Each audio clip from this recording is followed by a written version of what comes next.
నాకు ఒక సాంగ్ వింటే నాకు తెలియకుండానే భలే ఆనందం వస్తుంది. ఆ సాంగ్లో భావం భలే అద్భుతంగా వర్ణించారు. ఎన్నప్ప నల్లవ శివ, ఎంత ఈ నల్లవ శివ, ఎన్నప్ప నల్లవ శివ, ఎంత ఈ నల్లవ శివ, ఎన్నప్ప నల్లవ శివ, నా తండ్రి నువ్వేనయ్యా శివ, ఎంతాయి నువ్వే శివ, నా తల్లి నువ్వే శివ, నా తల్లి తండ్రి నువ్వే అరుణాచల శివ అని ఎంత బాగా వర్ణించాడో చూడండి. మనం ఇప్పుడు రాజగోపురం కాడికి వెళ్తామా, గిరి ప్రదక్షిణ స్టార్ట్ చేస్తాం.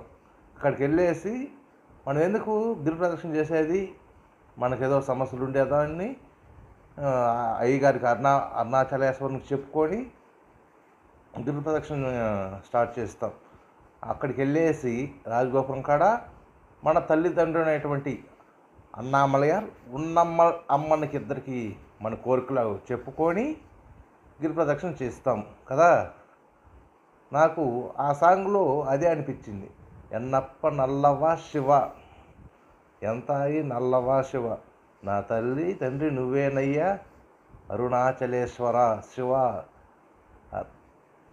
అరుణాచల జ్యోతి నమో నమో నమో నమో నమో నమో, అరుణాచల జ్యోతి నమో నమో, అరుణాచల శివమే నమో నమో అని కొన్ని పాటలు వింటుంటేనే మనసుకు ఏదో తెలియనటువంటి ఆనందం.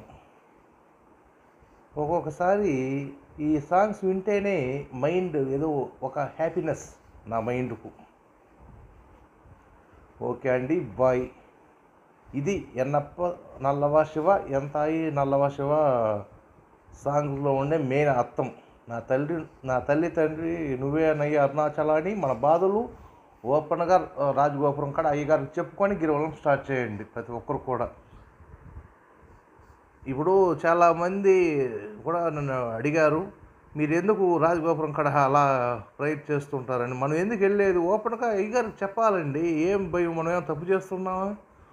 ఓపెన్గా మనం బాధలు మనం ఆయన చెప్పేసి కదా, సిగ్గుపడేది ఎందుకు చెప్పండి. స్వామి అయ్యగారికి చెప్పాలి. Okay, okay, bye.